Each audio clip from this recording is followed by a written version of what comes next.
important one. And I wanted to kick things off in my hometown of Detroit. Because this is a city where I was born and raised, and Detroit has, we get a lot of love, we need a lot of love. And if I didn't start here, y'all would talk about me like, she went out to Hollywood, forgot where she came from. Well, no, it's not like that. I didn't want to even have that kind of conversation. So I said, let me start in my hometown.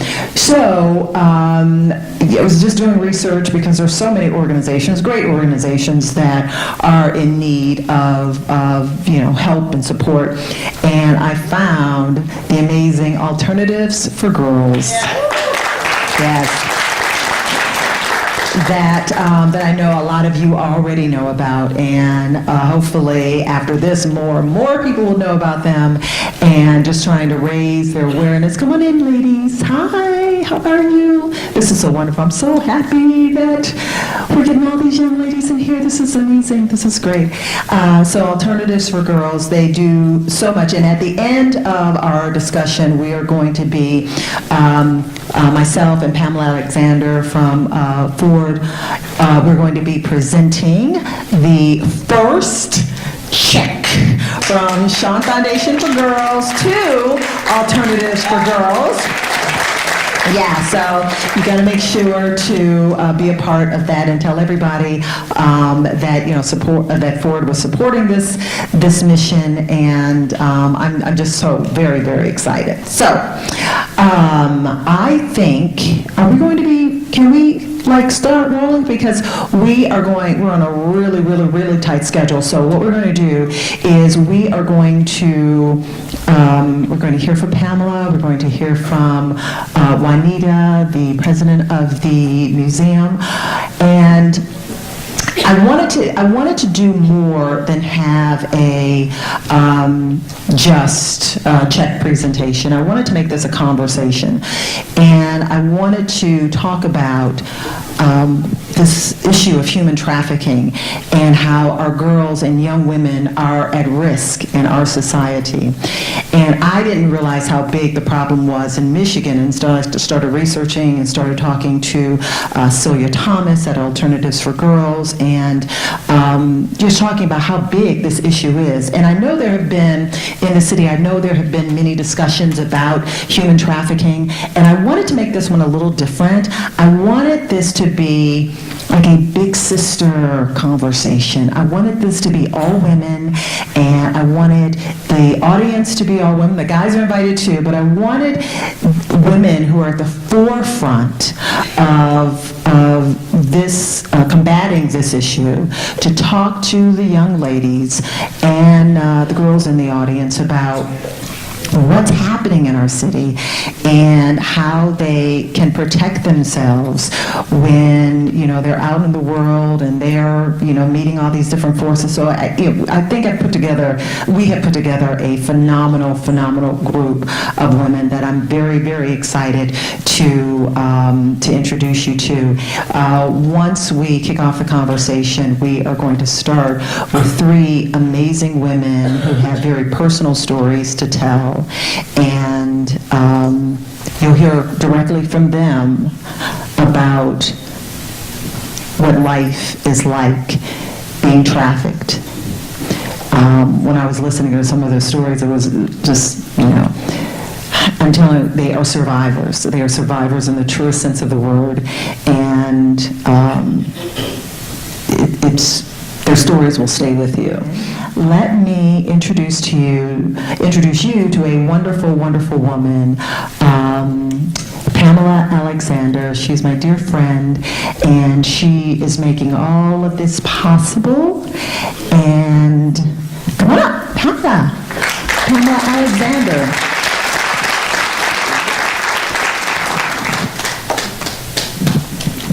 Come Good morning. It is still morning. Good morning, everyone. Welcome. Welcome to the Empowered Girl and to the Charles H. Wright Museum. Welcome on behalf of Ford Motor Company. We're the presenting sponsor. We have a very deep relationship with this institution, have invested literally millions and millions of dollars over the years. We have our Ford Freedom Award annually. That is a fundraiser for the Wright. So I'm really excited to be here. I'm also vice chair of the board of the Wright, so on behalf of the board directors of the Wright, welcome. This is a really, really important program, and I'm so grateful to Shaun for bringing it to us. You know, I have to say, I spend a bit of time in LA, coincidentally mostly during the winter months, which my family teasing me. Yeah, I really have to be there all of February. But no, seriously, I'm in LA a bit, and there are certain celebrities that you see at all of the community events whose hearts are really in it, and they're always there, and they're always supporting communities. Our community, young girls. Shaun's one of them. So I'm so excited for you. Congratulations on launching your foundation today. I know it's something you've been working on for a while. So when Shaun called, I was like, yes, we have to be a part of that nationally, and we're really excited for you to be here. This is an important topic. I brought my daughter Nicole down with me this morning as well.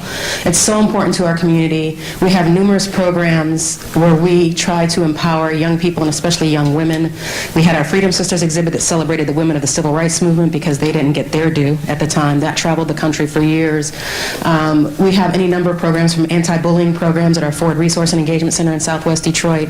It's important to us, and it's especially important to me to make sure that we are investing in empowering our young women. And this is a very, very critical issue, and it's very important. So I'm so excited to see people of all ages here this morning to hear about this. I think we passed out some of our Freedom Sisters journals. Those have some inspirational quotes in them for you. You can take notes in those today and take those when you leave. But I just want to say welcome. I want to say thank you for being here. Thank you for investing in your future and your present by finding how to be safe and how not to be victimized. We appreciate that. We are also the presenting sponsor of African World Festival, which, in case you haven't noticed, is taking up place all around this museum. I was there last night watching Al B. Sure and, enjoying it last night. So we also have a hospitality tent. You'll have to stop on your way out. We have some beverages and some food tickets. If you'd like to get some food from the vendors immediately following this, so just make sure you stop on the way out so you can enjoy a bit of African World Festival as well while you're here. So thank you to Shaun Foundation. Thank you to Alternatives for Girls for what you do in our community. I'll give it back to Shaun. Thank you very much, Pamela. How many 14-year-olds do we have in the audience? 15-year-olds? 16-year-olds? I want to introduce you to three extraordinary women who can identify firsthand with that young lady that we saw on the video. Like Joyce Haskett, she's a wife, an author, mother. She's a two-time grad of University of Michigan, a survivor of human trafficking. She's also a convicted felon. She shot her perpetrator and killed him. She went to prison for 17 years. She now works with State Senator Judy Emmons, working on human trafficking legislation. Alice J.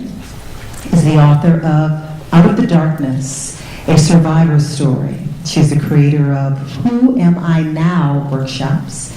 She, too, is a survivor of child abduction and human trafficking and sexual exploitation of 17 years. She's a wife, mother of two, and a survivor coach. Deborah Monroe is a survivor also. She's an activist. She was lured into trafficking at the age of 11. She now champions the causes of sex trafficking victims, helping them with recovery. Ladies, thank you very much for joining us.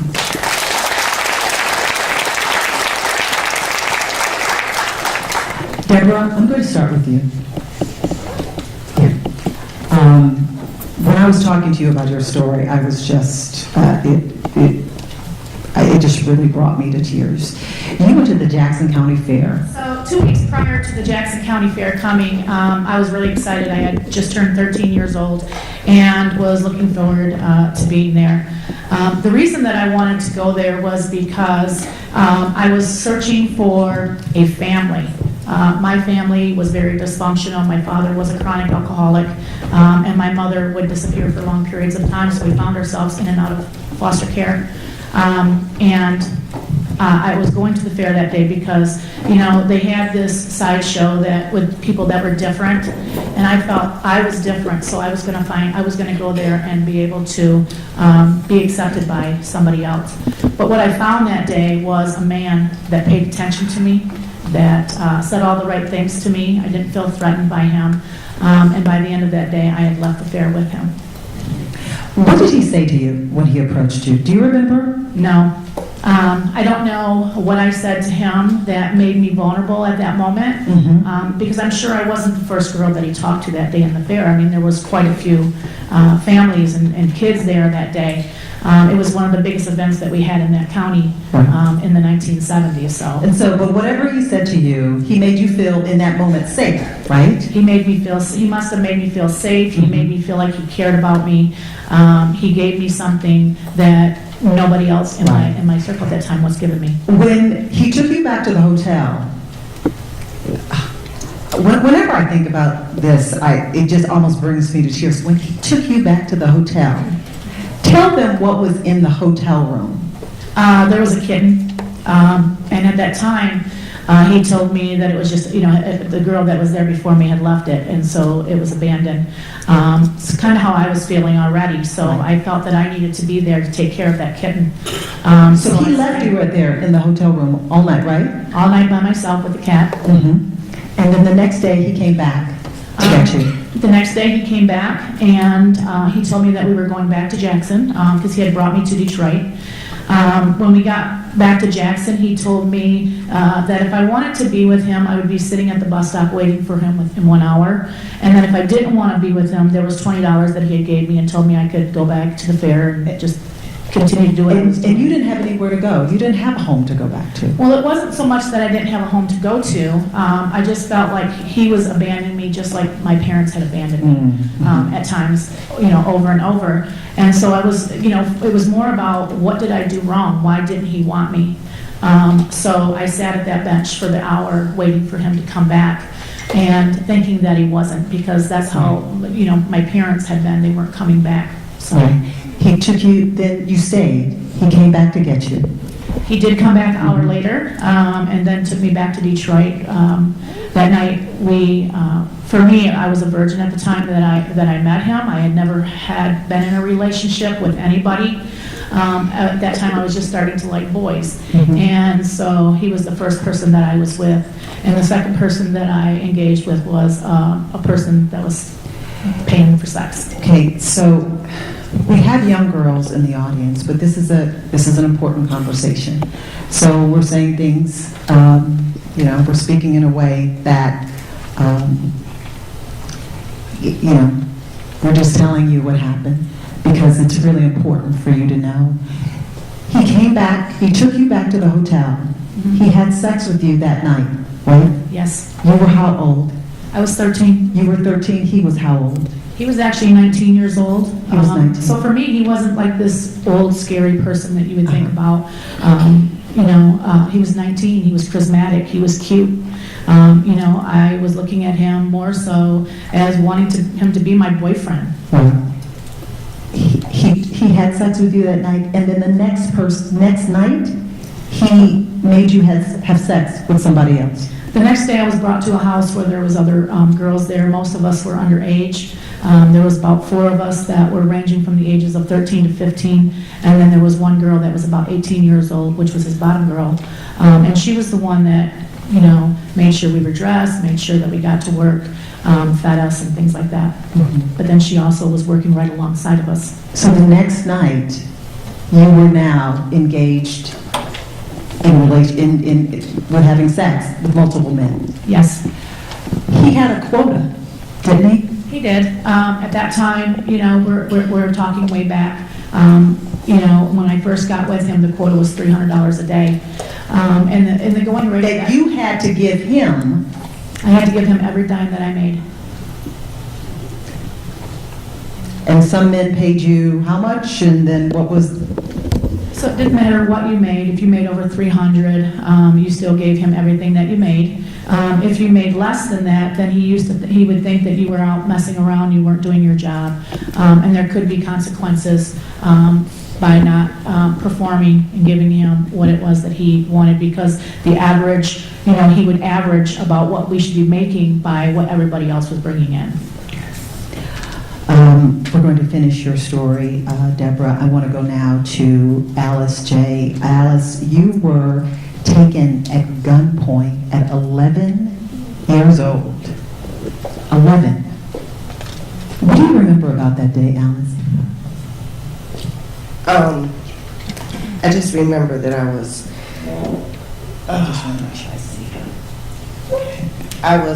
trying to get in before curfew. Mm-hmm. And You lived with your parents? no, I didn't live with my parents. I was abandoned, so I was living on the streets at the time. But mostly I would stay with my sisters or my friends, and until they found out that I was, they would consider me a runaway. But actually, I wasn't a runaway, which I really don't see why that is relevant, because no one, regardless of where they're from, deserves to be trafficked. Right. Tell me what happened at that point. I was walking down the street and a car pulls up on the side of me and says, somebody says, "Get in the car." And it's like, "Hey, come here." And I looked, and so I started running, and that car hit the corner, another car hit the corner behind them, and I tried to run behind this building and jump over this fence because I knew the area really well. And I was not a scary person. I was very hardcore. And so I called myself trying to get away. And once I hit the fence, they was like, "Stop or we're going to shoot." So I turned around, and there were like 6 men. It was like probably, I don't know, 10 o'clock. Do you remember where this was, Alice? Yeah, it was in Grand Rapids, Michigan. It was actually a Salvation Army that I had ran behind. Because I didn't live, my dad didn't live too far from there, so I was trying to get to his house. And, but like I said, I turned around, and there was 4 men out of the cars, and then there was 2 men in the cars. There was actually 3 cars, and they had pistols. One of them had an AK-14, which is like a assault rifle, and they told me that I had to go with them. And at the time, I didn't know what was going on. They had been stalking me. You must have, were you just petrified at that point? Did you know what was... No, I just knew that I just wanted to live, and so when they told me to get in the car, I got in the car. He got in beside me. There was 2 men in the front, and so the guy beside me had the pistol, and I just put my head in my lap, hoping that if I hadn't identified them, they would let me go. You see how this, and now I'm getting emotional. You see how this stays with you? She was 11 years old. 11 years old. And tell us what happened after that. Well, it took me to a graveyard, and several of the men raped me. And then they took me to a house, and at the house there was a father and another brother, and they all spoke in a different language. And they put me in the basement with a pet bull for about 3 days.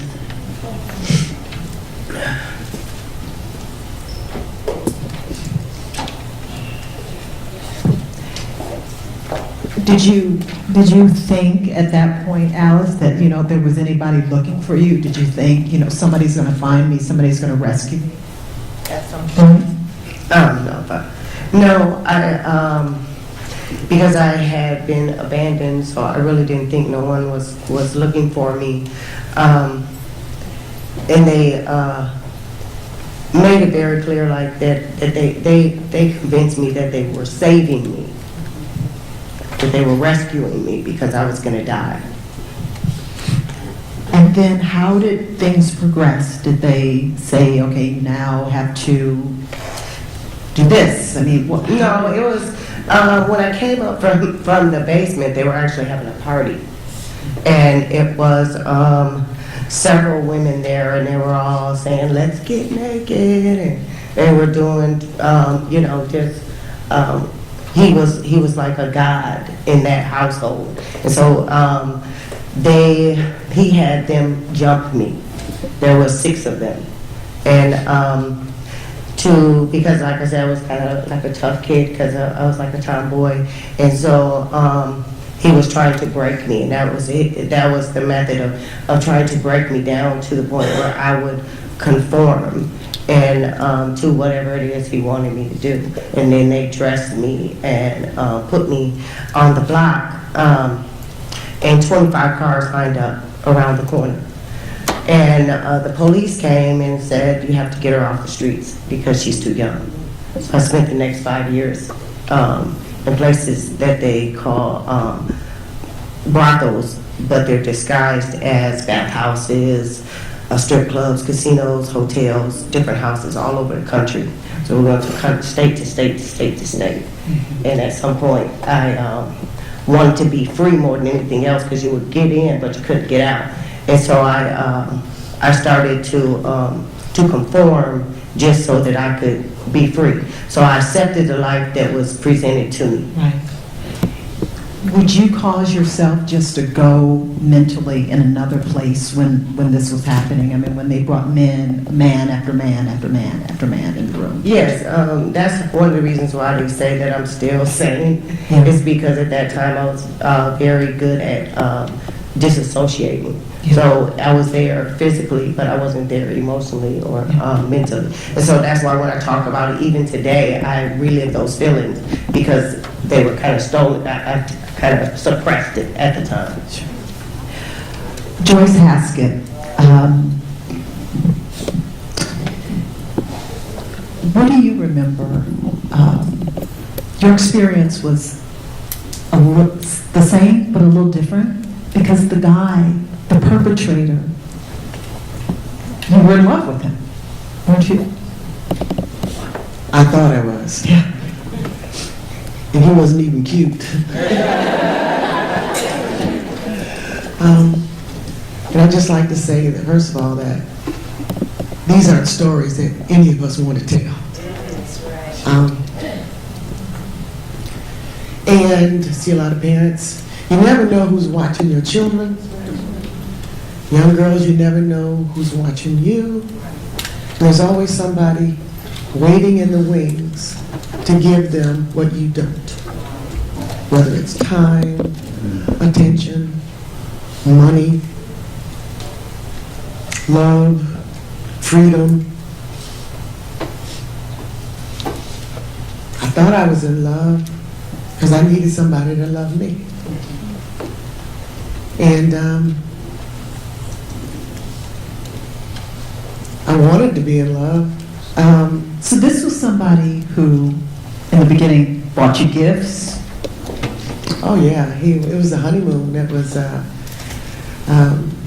the shoes, the clothes, the excitement, the showing me off to other people.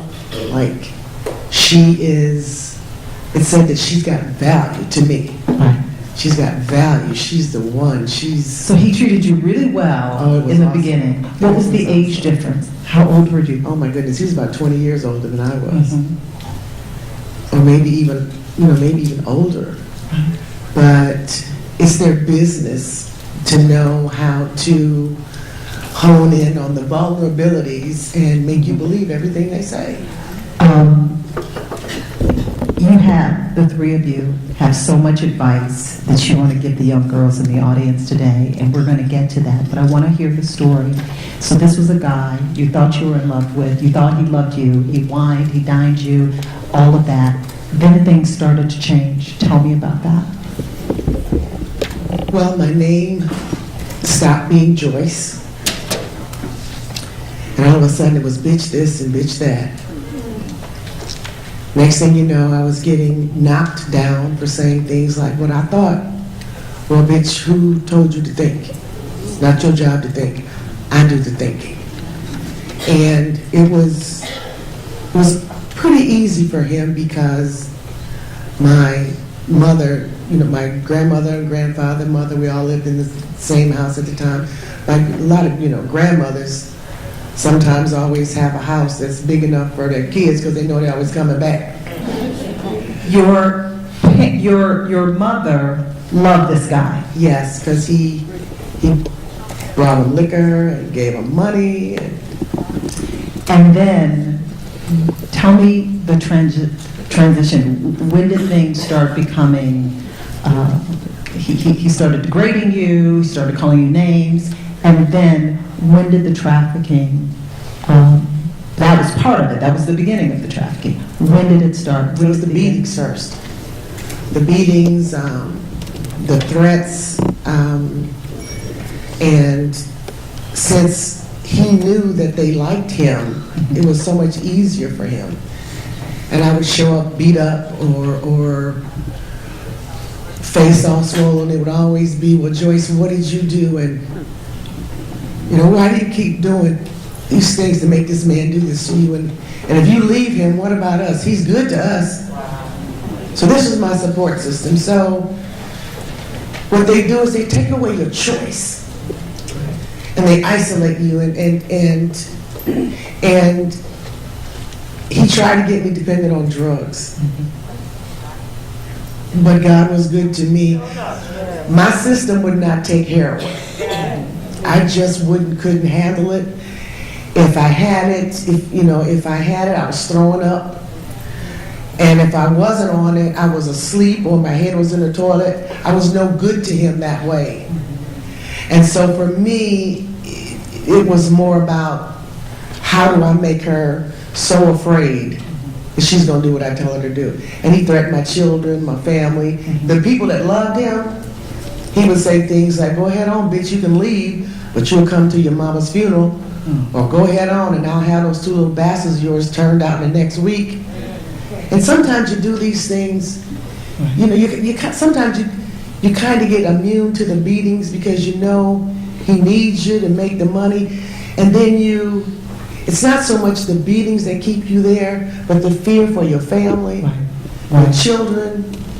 So Joyce, tell us, as you told me over the phone, tell the audience when did the transition come? When did he say, you have to now be with these other men?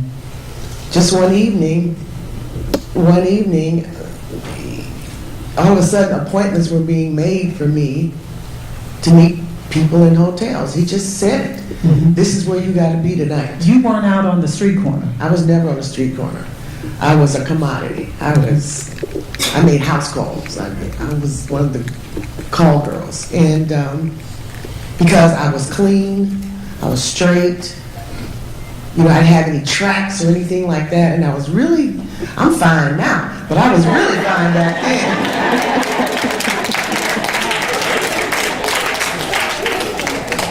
And so he just told me, this is where you gotta be. This is the time you need to be there, and this is what you better bring back. Did he have a quota for you? Did he say it's got to be this much a night? Between $500 and $1,000 a night.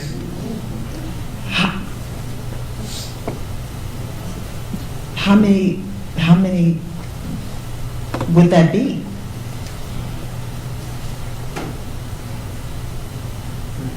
It would depend.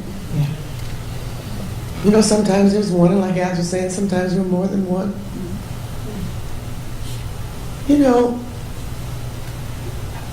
I remember sometimes I would just sit there and I'd be in the bed and I'd be praying. 2 or 3 different men, they doing all kinds of things to you at the same time. And you're laying there, and it hurt. And you're laying there saying, God, please help me. Jesus, help me. And then you think, why in the world would God want to help you? Look at you. And you try and find a way, like Alice was saying, to survive, to live, to get out of it. Because when you go, you don't know what you're going into. what we want to get across to you young ladies is that human trafficking isn't just the woman that you see on the corner. Okay. As the girl in the video said, there are girls that go to school, they live with their parents, they go to school, they turn tricks after school, and come home and do their homework. There are girls that you know. There might be girls in this audience today. They stalk you on Instagram.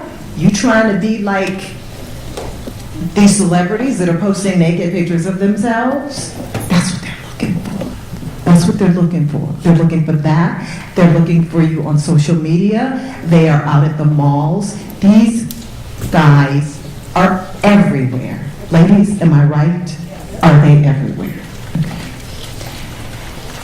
Your parents might not know. And here's the thing, if somebody is paying you, or not paying you, or maybe they're paying you a little bit, but they're making money off of you sending pictures to somebody, or having sex, or anything, you are a victim of sex trafficking, period.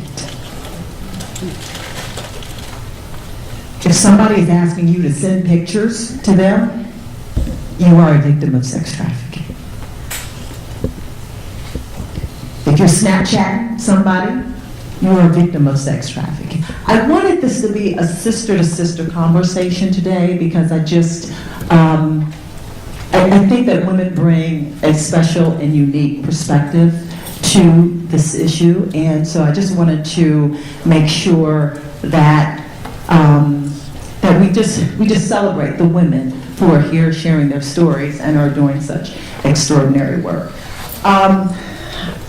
I wanted to, Mary, I'm going to start with you about talking about the education of and if everybody could silence their phones, that would be great. Thank you.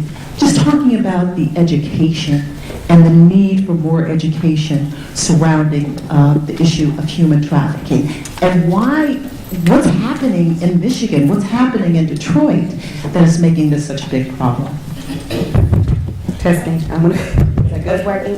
Can you all hear me? Yeah. Okay, great. So I think with anything, awareness is key. And so for me, most of my work has been on making sure these young women in inner city communities, disenfranchised, marginalized communities, understand what trafficking it actually is. When we think about it, sometimes we think of it happening overseas. We don't think that it's happening right here in the backyard of our communities. And so awareness is key. Understanding, as was already mentioned, that this can happen over social media, that it's happening, right in front of our faces, and sometimes we don't know. So understanding what are the triggers, what are the key things that you can fall victim to sex trafficking is important. So what I do on a daily basis, I go into inner city communities and schools, and I try to identify what the vulnerabilities are within our young people and making sure that they have the resources to connect them. They need safe havens. They need help.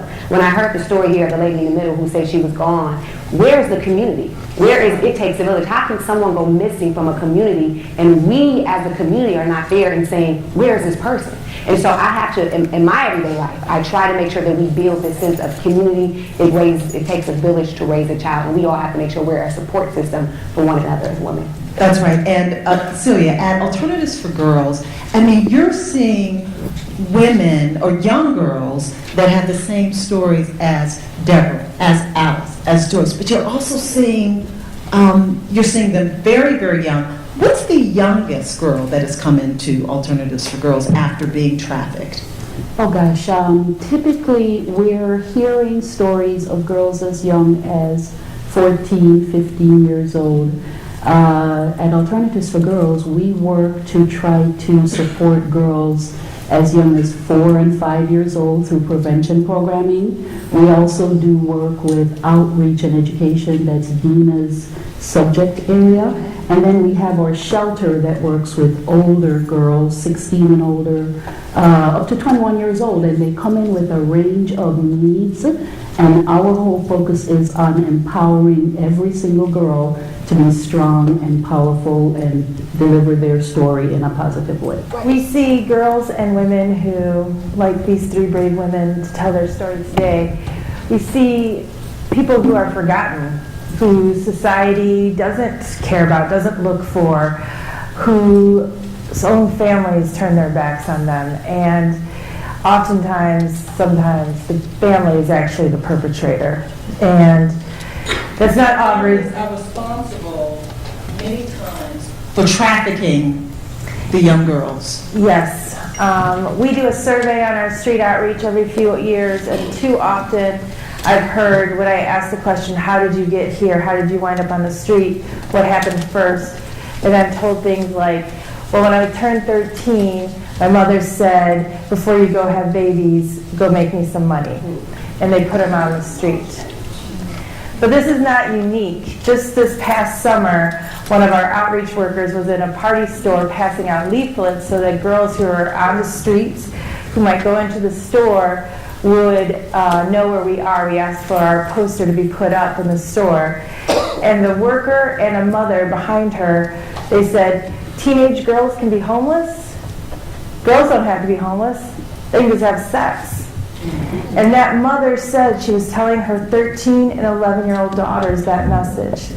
You'll never have to want for anything, just have sex. Wow. These are messages. It doesn't always involve money, like exchange, stranger. It can be similar to Joyce's experience, where the family forces it, encourages it. Take that money.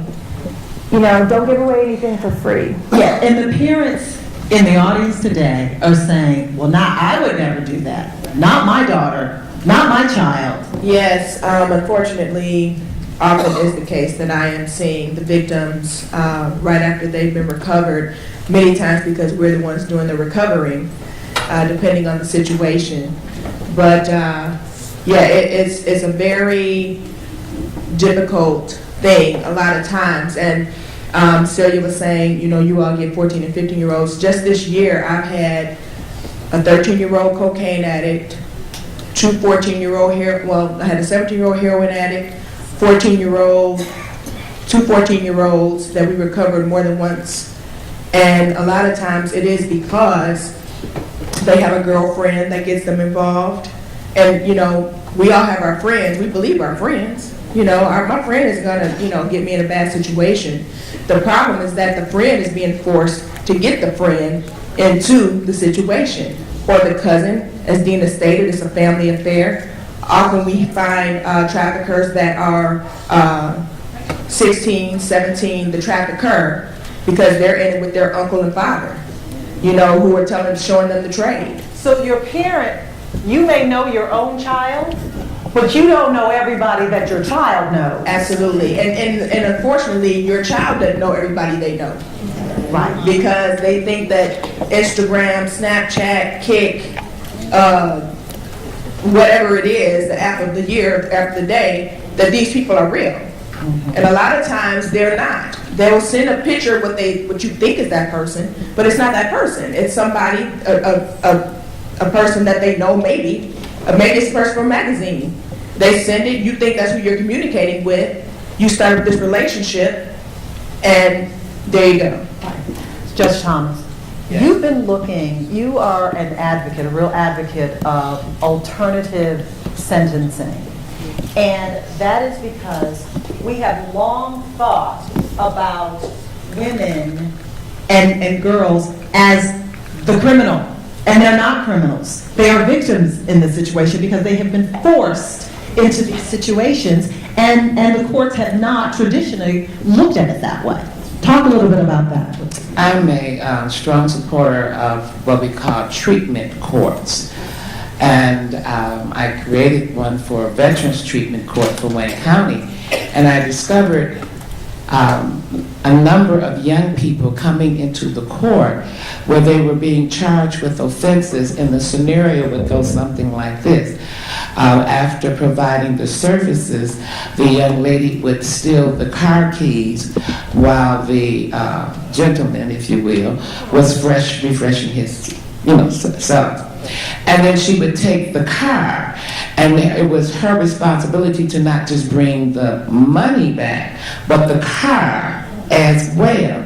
So then she would be, the guy would call the police because he can't go home without his car, and the young lady would be arrested, and it would be larceny in a building because she took the car keys. and then unauthorized driving away with an automobile. And so she's standing in front of me with 2 felonies. And when you pull away, well, why were you there? Who was this guy? Where are your people? You discover that they are being trafficked. And so sending them to jail and sending them to prison is not the answer. And I began to look for programs and services where these young ladies could be counseled. They would have a roof overhead. And Alternative for Girls reached out or reached back to me. The problem is I have far more victims coming before the court than I can find placement for these young ladies. How many young ladies, just by a show of hands, know somebody who, for sure, or maybe they think, are being trafficked? Okay, about 5. How many of you have been approached by someone? Now looking back, you think, were they asking me to do something that I didn't want to do? Any girls in the audience? Okay. What we want to do today is we want to give you the tools in case this happens. Because sooner or later, somebody is going to ask you to do something that you don't want to do, that can lead down a road that there is no turning back. And so what we want to do is have these ladies talk to you about what you should look out for, what you should be aware of.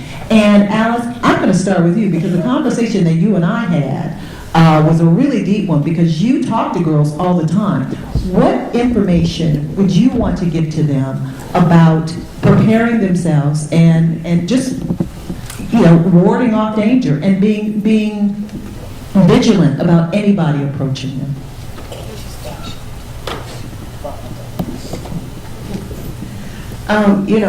First of all, I would say be aware of anybody who's like too perfect.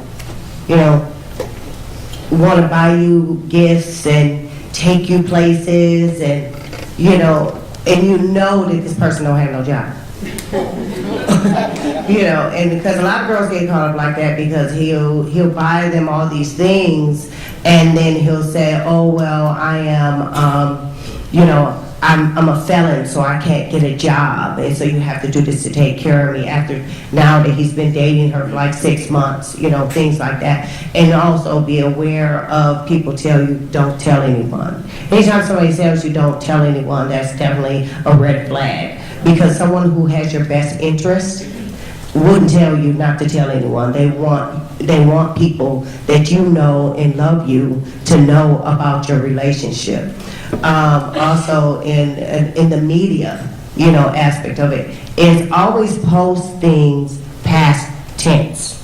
Like, don't post things that you're going to do. Like, say you're going to a basketball game and you're just going by yourself because your mom gave you permission to go. You don't want to put that on social media because what you have to understand is that there's millions of people watching social media all the time. And so it would be unrealistic to think that none of these people have bad intentions. You see what I'm saying? Because 2 out of every 5 men that you meet, 2 of them probably have been involved in some type of trafficking, sex trafficking, right? So if you got 1,000 friends, guess how many people on your page are some type of violator? So you have to just be mindful that everybody in the world is not nice. Deborah, I want you to answer this. What would you tell these young girls in the audience? I would say communication is really important when you're, especially as a young female. For me, I was able to recruit other girls from my county because I knew a lot of young girls and was able to at least bring one of them back. There's a need for children, girls that age out of foster care.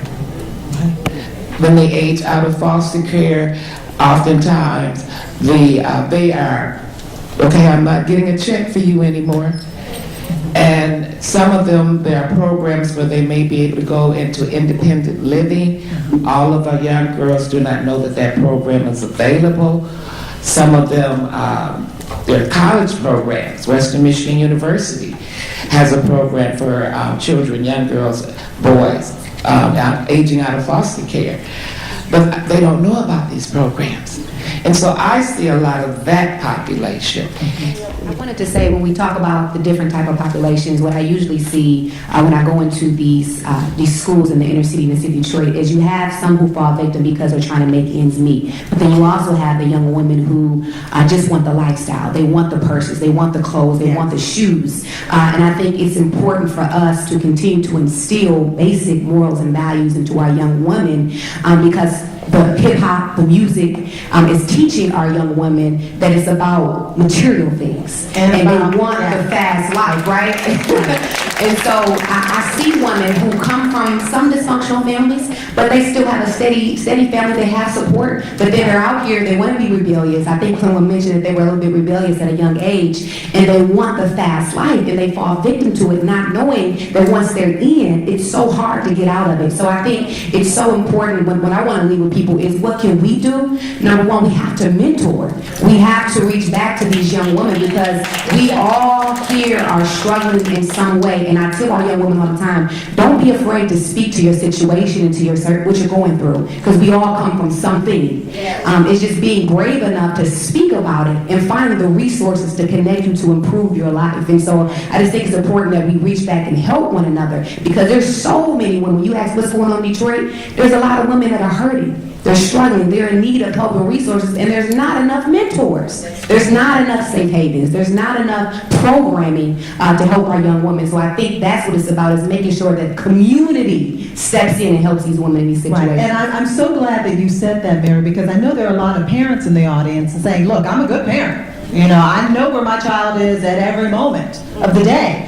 But you said.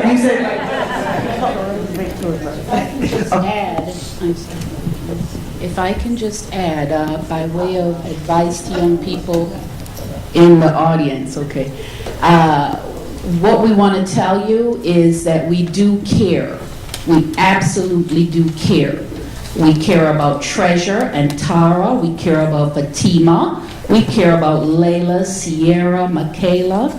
We care about every single one of you in this audience. There are many of us out here. We still need many more. My call to action is for the community, like Mary said, community, rise up and let us take care of our young girls and women so that they don't become preys to this, and so that those who have become prey and victims and are now survivors can continue to survive. Right? Young people in here, we absolutely care about every single one of you. Yeah, I just wanted to say that it would be so easy for me because I would have, at 16, I was wearing I had 2 full-length mink coats. And so I could pull up on a girl that was, maybe from the ghetto or, just not, and not even from the ghetto, just somebody going to school, and pull up on me in my mink coat and jump out and be like, hey, you want to come hang out with us?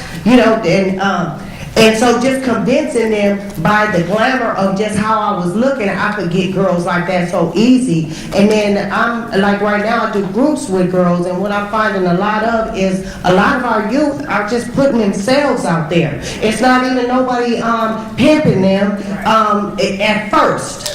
See, you have to understand that at first part, because what happens is they put themselves out there, thinking I'm just going to get in this real quick, or I'm just going to go in this club real quick and make this money real quick, but they don't understand all the traps that's within that. Because like I tell my young girls, when you go in a strip club, you don't know that you have to pay the bartender, the house lady, the bouncer, and you have to pay to dance every time you dance. So if you don't make no money on Monday, Tuesday, Wednesday, Thursday, Friday, and Saturday, you paying what you owe. So at the end of that, they got an after hour where you can go and have sex for money so that you can pay your rent. So it's all a trap, and it's just like on the internet. You don't understand and realize that there are men who are just trolling the internet, just waiting to get you in a compromised position, and to put your values and your morals on the center. So how do they do it though? So you post a picture of yourself, you thinking you looking all fine, and you're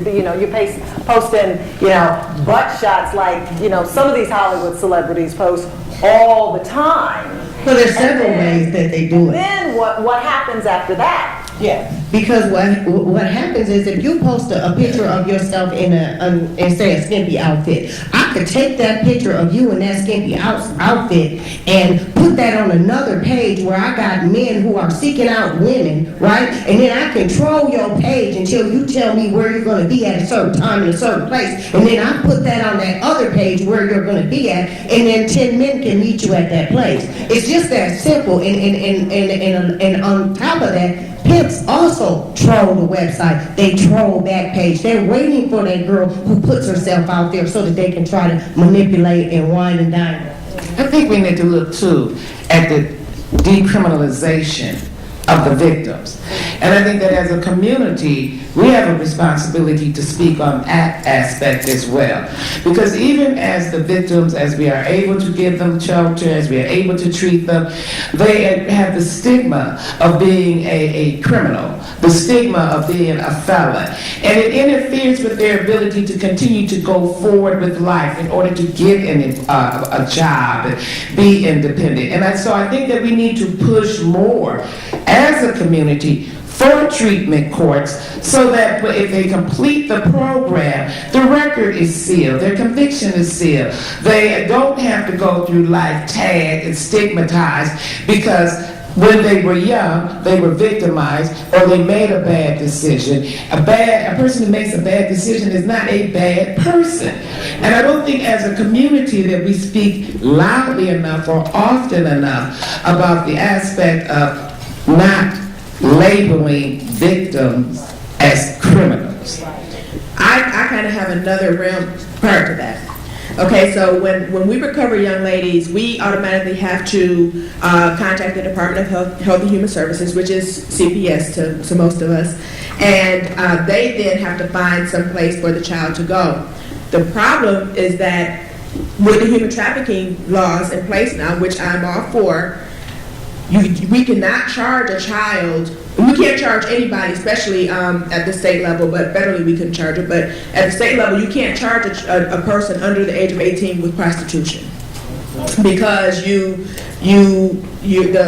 point is that they are not prostitutes; they're victims. Okay, so that's one aspect of it. The problem there lies, though, when I have to contact the Department of Human Services and then they have to place the child through the court.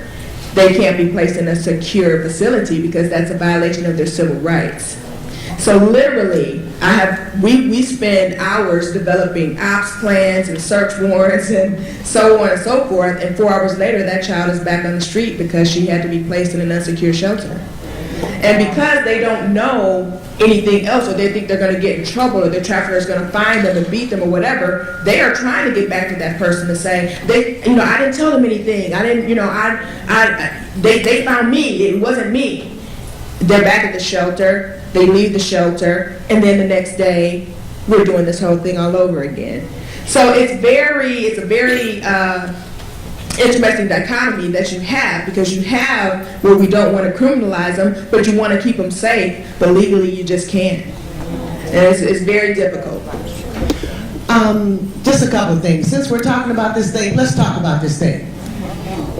I've been looking around the room, and I know that there are young girls in here right now who have been raped, molested, and some of you have been kind of touching or fooling around with human trafficking. I know it. I feel it in my gut.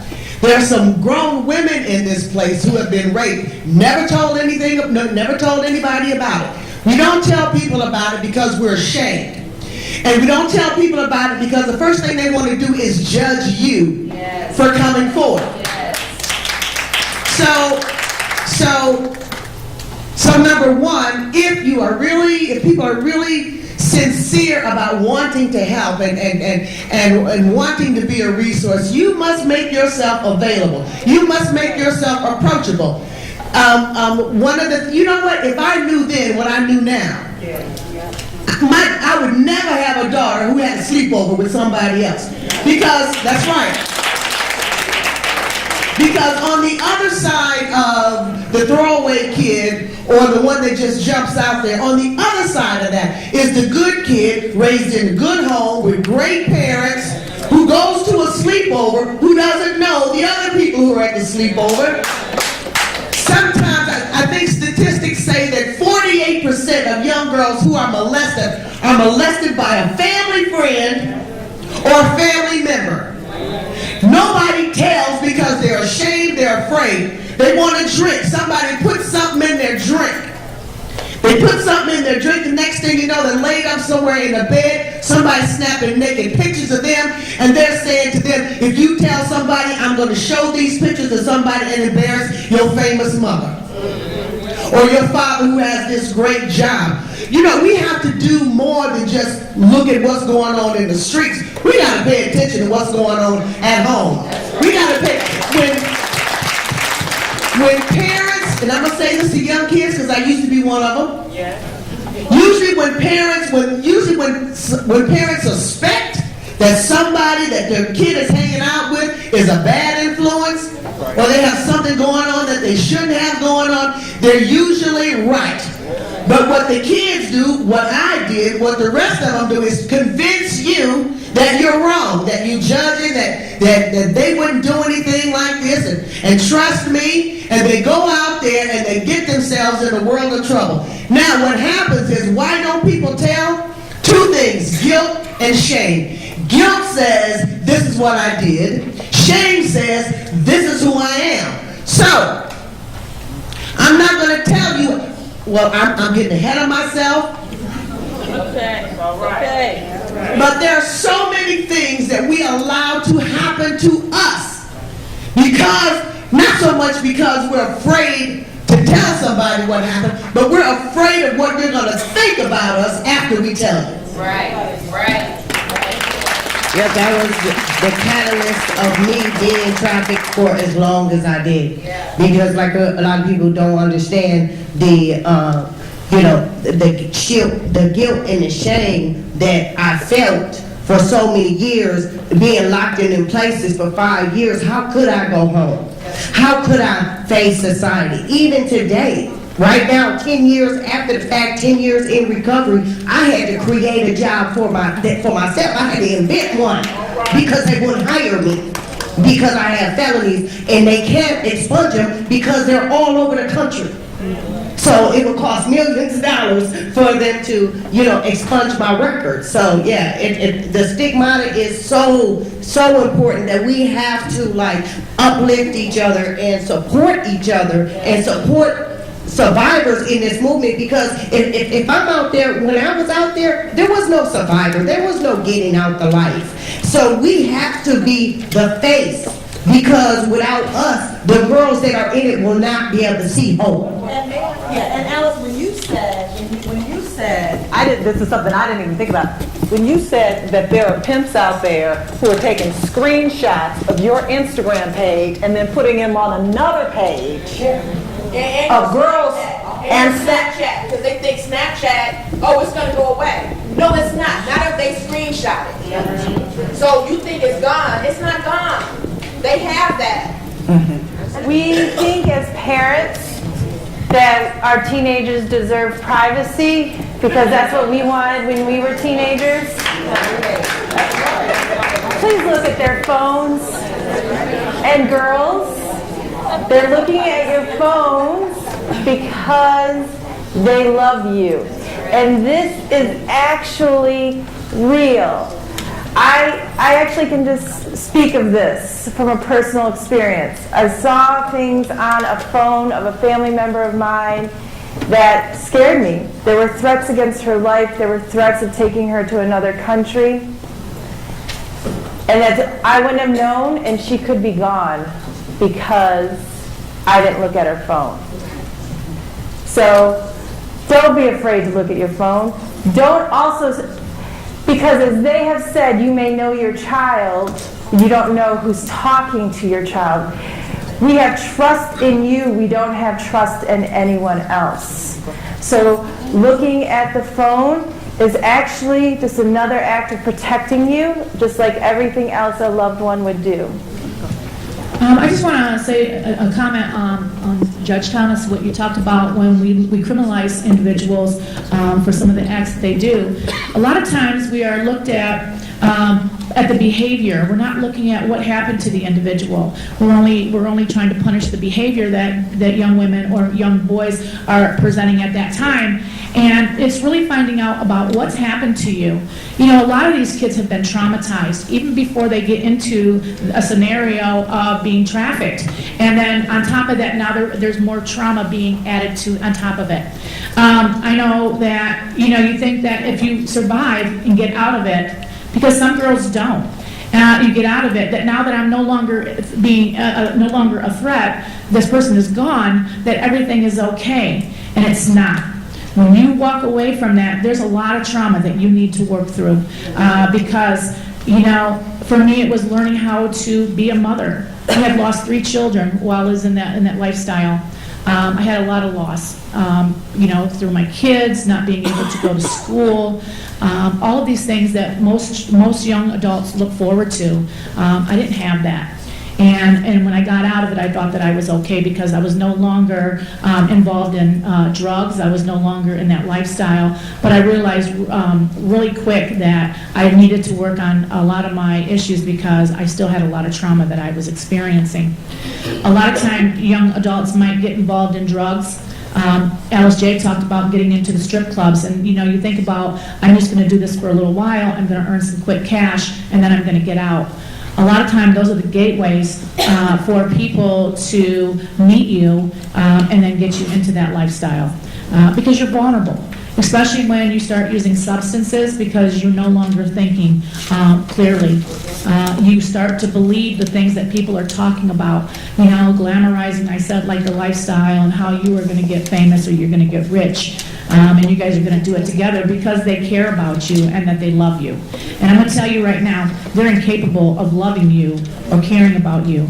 And if they say it, and you might believe it in the beginning, soon it will change really soon. Because how can somebody care or love about you and still at the same time put you on the streets and make you sleep with other men? I want to ask you, Mary, what are some laws that need to be changed? What needs to happen? What should we be lobbying for? Well, I think for me, the number one thing, again, is creating safe havens for young women. And so more funding, number one. More funding in place from the federal level and also the local level that would create supportive services for young women, wraparound services. I think once women get in, getting out is a whole other situation. And the psychological issues that they face, they need a lot of treatment. They need help. They need ongoing care. And so from a city's perspective, I know I'm very vocal on the local level, making sure that we're fighting again for alternatives for girls, which I'm so glad they're doing an amazing job. The Covenant House, Detroit Rescue Mission, all of these organizations that are currently in place, making sure that they have proper funding. There are not enough beds. There are not enough housing available for these women. So I think continue to advocate for that. I would encourage you all to always reach out to local government, write letters, whatever it may be, to make sure that this is a topic that we're talking about. Since I've been in office, we have not talked about this issue, and I really commend you for having this conversation. I really do, because I really do. Just me, I had to do my little research before I came here today, and I said, wow, Michigan is number 2 in the country? I didn't know that. And then when I began to look at some of the triggers and things, I said, wow, the young girls that I encounter every day show signs of this. And so we have to be aware, and the last thing I want to leave with the women here today, again, is that we all go through things. We all have stories, we all have testimonies, and I think we all, in some ways, are vulnerable. But it's just making sure that you not embrace what you've been through, but understand, be confident in who you are. It starts with self-confidence, self-esteem, and understanding that there are resources available to help you. There are resources. There are people here. Every other Friday, I go door to door in inner city communities, and I meet people where they are. I take them to their door, I knock on their door, I give them a pamphlet full of job opportunities, training, minor felony expungement, all types of things, because sometimes women don't want to speak up, they don't want to reach out. So I take it upon myself and I say, I'm going to meet you where you are. You may open it up and say, hey, I can call this number and I can get into this house. And so I just want to leave with you all, it starts within. It really starts within understanding and being confident in who you are. Just like she said, the person who walks by and says, no, I know who I am, doesn't get touched. And so you know who you are, own what you've been through, own your testimony, and understand there's help and there's other women that need help. These stories today have inspired me so much to help the women that I serve here in the city of Detroit. So thank you for having me here. When I was able to get out of there and be able to get my children back from the foster care system, I knew that I had probably did a lot of damage to them and also myself. And so what I did was I got connected to community mental health services. Didn't realize that I needed it as bad as I did, but once I got there, I was surrounded with support. I was given a therapist. I was involved in DBT, which is dialectical behavioral therapy, and was a part of that program for 3 years, and then came on to become a certified peer support specialist, which was helping other individuals that were coming through and struggling with a lot of the same things that I had been through. But it took a lot of therapy, and it took a lot of support from community people. It took a lot of support from, from people that could understand where I had been and what I had been through. And then it really did help me in parenting my children, because there was times that my daughter would make me aware of some of the unconscious things that I was doing. Like you talked about how kids were dressing in school. One time I complained about how my daughter was dressing, and she told me, well, you're buying me the clothes. And I had to think about it, and I was probably thinking about clothes that I would probably buy for myself, but I was buying them for her. So. Yeah, one of the reasons that I created the workshop, Who Am I Now, is because, I work with girls who been trafficked. And so what I do is I sit down with them and we, and I share with them my experience, and I do a prevention workshop with them. And because for me, it's like I went through 3 years of behavior modification, I did counseling, cognitive behavioral therapy, all this different therapy, but at the end of the day, I was still trying to figure out how I could go to the park and pickpocket the drunk guys because I didn't know how to live, and there was no jobs available for me because I was a trafficking victim, right? And so when my name popped up at any interview or anything like that, so does my record. And so it became very hard. So I said, you know what, I'm going to do something different and try to reach the girls that it's happening to, because if we don't connect with them and actually help them walk through a healing process, right, there is no hope for the next generation. Like with my son, and he got to the point where it was like he had to tell me, he was like, Mommy, let me go outside and play because I won't let nobody steal me. I promise, And when I realized that he was being, felt like he couldn't go outside and play because his mama's fear, that's when I knew that I had to do something different. Let me answer this. Let me just ask Nicole, and if anybody else can speak to this, please jump in there. If a girl is in it today, and she says, I want to get out, I'm trying to get out, but I'm afraid. Can we assure them that they will be safe if they leave?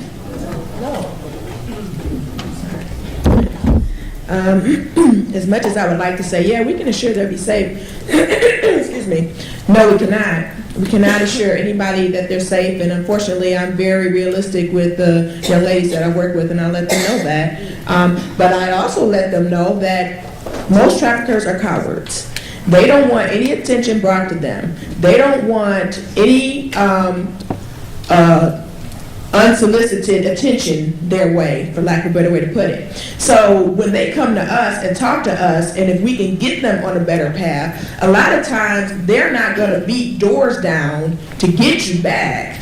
Now they will try to get you back through some, talk to her, talk to her, see if she'll come back, but a lot of times they're not going to be a vigilante about it because they don't want to get in trouble. So we cannot guarantee that anybody will be safe, but we do say if you try to get on a good path, we'll do whatever we can to help you, and we are actively trying to prosecute your trafficker so that they cannot continue on with this. But I'm not going to lie, federal cases take a long time. to prosecute. We often arrest the trafficker and we have to let them go because we can't immediately charge them because it takes a long time to build a case. One false slip and we can't retry them on that again. So we have to really be careful.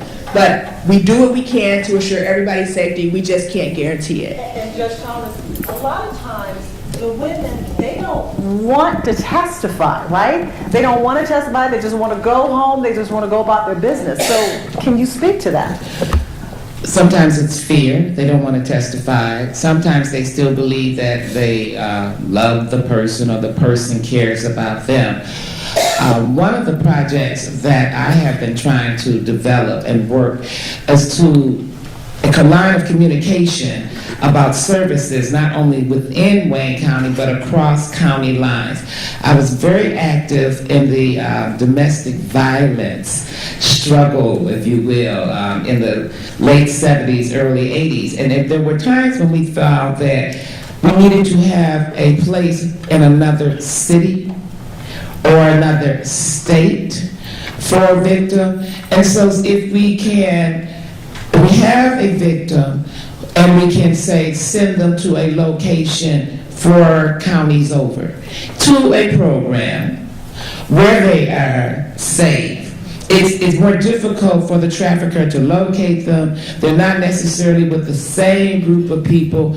And so that was one of the things that we're trying to explore in terms of being aware and to try to convince our communities that we're not dumping folks on you.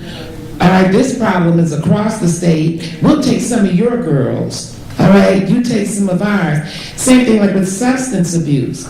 If you can get the person outside of the immediate neighborhood with the folks that they're sharing with for all the years, where they know where all the drug houses are, where they can get one today, pay for it tomorrow, to try to do this same type of thing with the victims of human trafficking to increase the likelihood of a safe exit out of the business, if you will, and into a better life.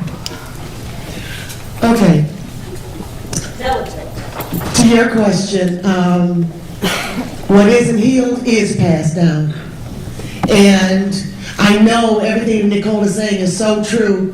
It's very, very hard to prosecute these traffickers, and it's very, very hard to get out. Is there fear? Yes. How did I get out? I killed my trafficker. I shot him. I killed him. It's not something that it's not a part of your life's dream. None of this is. And I was at a place where I didn't know anything else to do. You can't wound somebody like this. You can't write a note and ask for permission to leave. It does not work like that. And so I shot him. I was at a place and I was the entertainment and I was in the bed and I was naked and they were beating me to death with pool sticks and I was bleeding and they were saying things like, see how much money's in her purse because she's got to pay for these bloody sheets. And I remember going out. I was out. I could hear but I couldn't see. I could hear but I wasn't conscious. And I heard the man say, you got to kill her. You cannot take her to the hospital because they'll be asking questions. And I remember laying there praying again. Lord God, don't let somebody read to my children that they found their mother naked, dead, face down in a ditch. And I remember hearing a man say, I can't kill her. They wrapped me up in a sheet like a mummy, threw me in the back seat of a car, took me to a hospital in Detroit, threw me on the back dock. I was there for I don't know how many hours. A maintenance man found me. Took me to the hospital. I was there 3 weeks. And I think in 3 weeks I was there, only one person asking me one time what had happened to me. And when I wouldn't tell, they let it go. And who did they release me to? The trafficker. And I then in my mind, I had never in my heart purposed to hurt anybody. But I had said that day I'd never been in trouble in my life. And I said I had made a conscious decision that I'm going to kill him. I am going to kill him. And I waited for my opportunity and I killed him. And I sat there. What happened? Did I go to pieces? No. I felt safe. And so I left, went, hanging out in Detroit. I love Detroit. Stayed for a couple of weeks, went home, turned myself in, went to jail. The night I went to jail, it was the best sleep I had had, and I don't know when. When my trial was over, I didn't know anything about the law. When my trial was over, I had been found guilty of murder in the first degree and sentenced to spend the rest of my natural life in prison. The judge said that you will die in prison. And I would have, but God, and I'll say it, but God. 17 years, 120 days I was in prison. Now, I think the most atrocious thing is that it should be the fact that I killed somebody. You never should have to do that to get out of a life like that. But I think the most horrific thing is that I was missing in my home, I was missing in my community, and nobody paid any attention to me. Nobody paid any attention. You know why? Because I didn't come from the best neighborhoods, and when people looked at me, you know what they said? She just isn't good enough. That's why people get out there. You're just not good enough. And you spend your time trying to prove to people that you're good enough. You're good enough to be their friend. You're good enough to be their woman. You're good enough to be their child. You're good enough to do this. And it never stops. I am a therapist. And even today, when I see my clients, it takes everything in me to keep from telling them my story.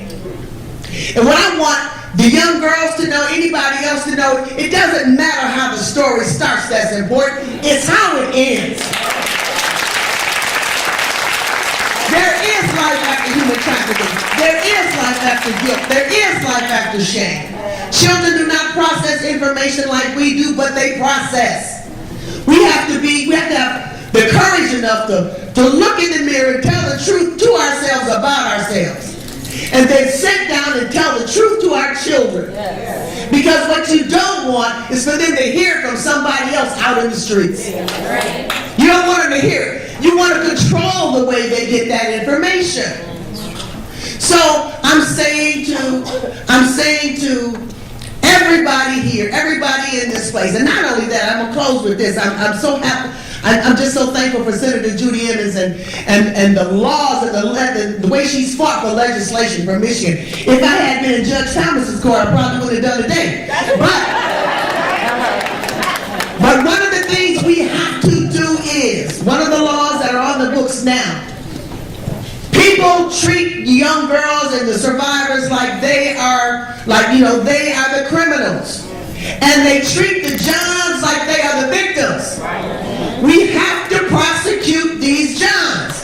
These people who are going on Backpage, paying for underage sex, and then the police catch them, and they send them home to their families.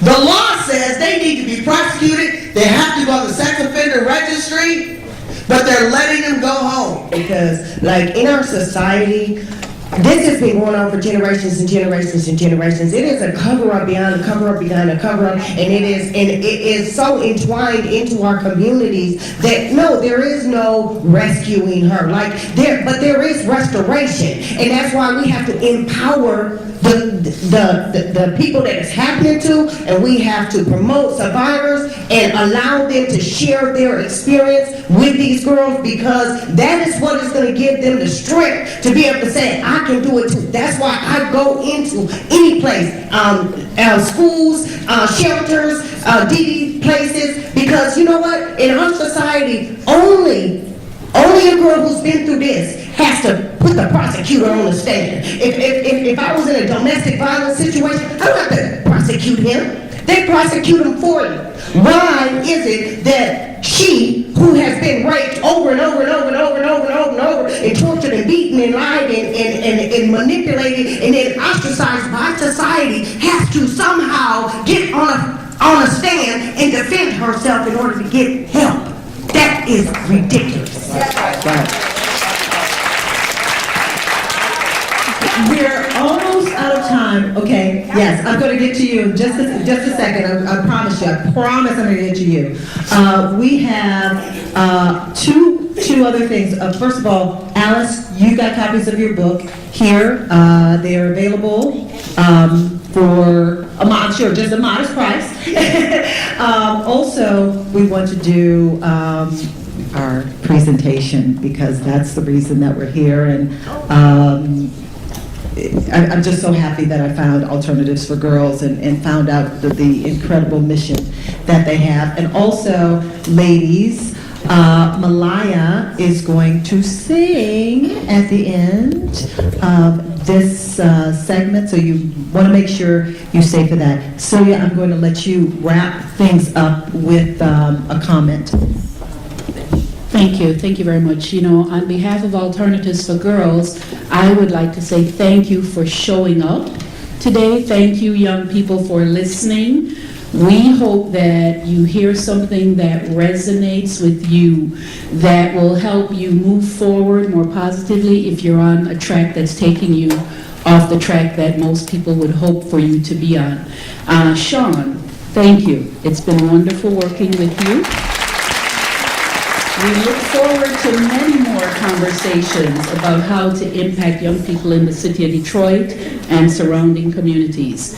One thing I would like to leave you with, from our perspective, in addition to young people recognizing that your community cares, the other call, it's Dina's fervent call, is let's stop the demand. Let us stop the demand. If there was no one out here preying on our young people, there would be no demand, there would be no one taking our girls and doing these kinds of things to them. Let us stop the demand. Thank you.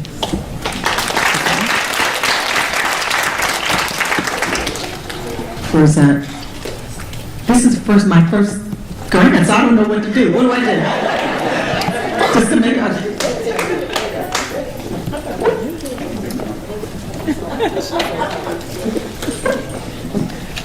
Can we give all of our panelists a round of applause, please, for today before we do this? I just want to say, how many people are sitting there thinking of young girls or women they know that they wish were here this morning? I think we need a part two, Shaun. I think we need to talk about doing this again so we can have even more of our young girls here. So, like I said, we're excited to partner with the SHAUN Foundation and Ford Motor Company to present this inaugural grant for your foundation in the amount of $5,000 to Alternatives for Girls. If we can have, please join us for the photo. Everybody come on up.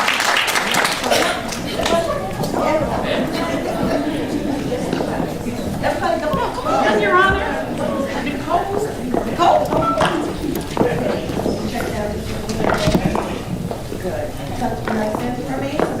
No, you're fine where you are. I'll get you all. And Shaun, if you can fill it up, please. There you go. So there's no shot. All right. There we go. 1, 2, 3. Good. We're going to do that again. Ladies, bigger smells. 1, 2, 3. Thank you. Pamela, thank you so much. We're going to give a hug to you. Thank you for making this possible. This has been amazing. I am so pleased that this finally came together because we didn't know if it was going to happen, and we found out this morning that she was able to come. So we're just so very grateful. Please welcome Miss Malaya Watson.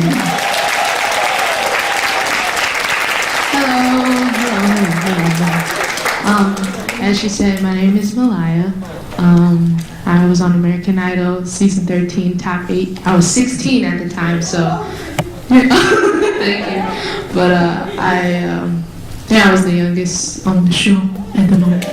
So, and yes, I am from Detroit. So, but the song I'm going to perform, I wrote it. It's a song I wrote at a certain time in my life where it wasn't easy, I guess. You know, when you're a teenager, I see a couple teenage girls. Y'all know what I'm talking about. It's hard. So I wrote this song at that time. Well, I wrote it a year later, kind of like a letter to myself, like, you know, trying to make myself feel better. So, yeah.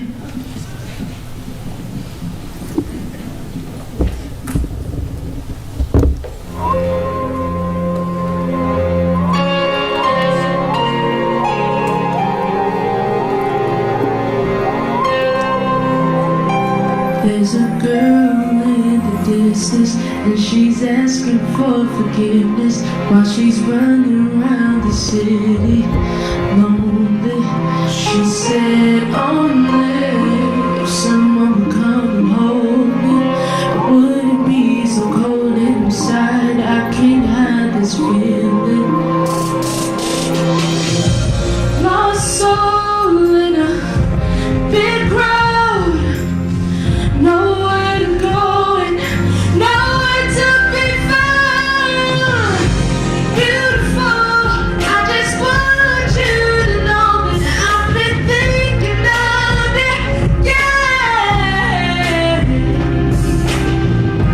Beautiful, I just want you to know that I've been thinking of you, yeah. And when the lonely nights become unbearable, I'll be there to hold you, beautiful. Feel the pain in her whisper as she's calling for a savior, but there's no one left to save her. She's alone in the darkness, running around into the night, but there's no one left to pull her to the light. Ooh, lost soul in a big road, nowhere to go and nowhere to be found. Beautiful, I just want you to know that I've been thinking of you, yeah. Beautiful, I just want you to know that I've been thinking of you, yeah.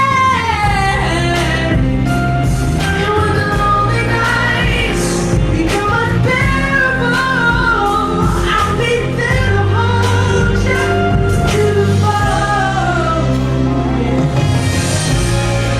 See, every time I go and look in my eyes, I always wonder why I never fit in, and why it's like from my head.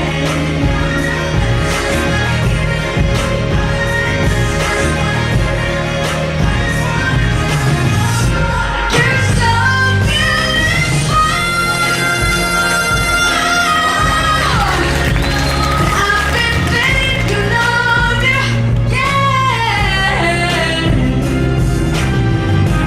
Beautiful, I just wanted you to know that I've been thinking of you, yeah. Beautiful, yeah, yeah. I've been thinking of you, yeah, I just wanted you to know I've been thinking of you, yeah. And when the lonely nights become unbearable, I'll be there to hold you, beautiful.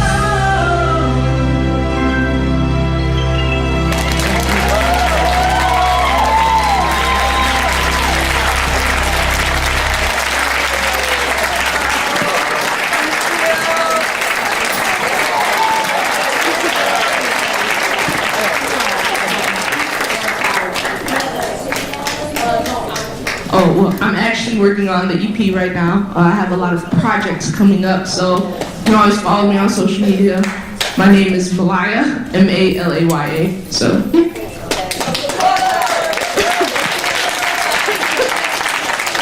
Oh yeah, definitely. All that stuff. But thank you.